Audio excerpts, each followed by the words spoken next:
C'est soirée salsa au Paladar à Rockville, tout près de Washington. Chaque lundi, ici, des latino-américains, tout âge confondu, se retrouvent pour danser, prendre des cours ou simplement passer une bonne soirée.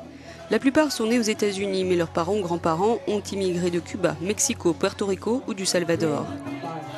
Autour des tables, ça discute enfants, boulot et bien sûr élection présidentielle.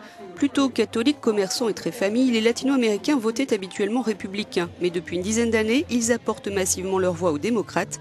Et la candidature de Donald Trump va encore accentuer le phénomène. Je suis très inquiète. C'est gênant de voir que cet homme rassemble des voix. Des gens votent-ils vraiment pour cet homme?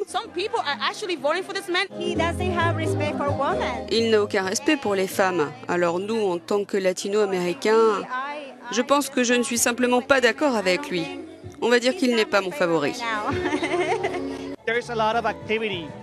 Contrairement à avant, il y a un important activisme dans la communauté latino. C'est énorme. Et cela va certainement avoir un effet sur les élections à venir.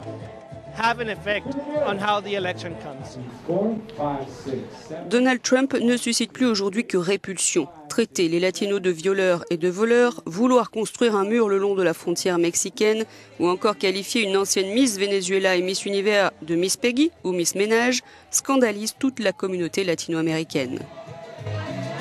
Et concrètement, cela se traduit par une forte mobilisation électorale. Les inscriptions sur les listes ont grimpé en flèche. Constat et explication par le porte-parole du Conseil national de la Raza, une importante organisation de défense des droits des hispaniques aux États-Unis.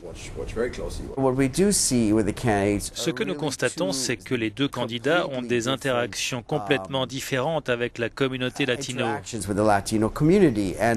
que nous voyons avec Donald Trump, c'est une rhétorique insultante, une démonisation des latinos, ce qui est clairement un discours qu'on ne peut pas entendre. Évidemment que nous n'allons pas rester assis à faire office de punching ball si on nous insulte et que nous allons riposter par nos voix dans les urnes. 27 millions de latino-américains sont en âge de voter cette année, un record. En termes d'électeurs potentiels, ils sont donc désormais au coude à coude avec la communauté afro-américaine. George W. Bush avait remporté environ 40% de voix dans la communauté hispanique et Mitt Romney 27% en 2012. Cette année, Donald Trump va certainement faire encore moins. À l'avenir, les républicains devront s'engager de façon beaucoup plus sérieuse avec les latino-américains s'ils ne veulent pas perdre la présidence ad vitam. Stefan Grobe, Euronews, Rockville, Maryland.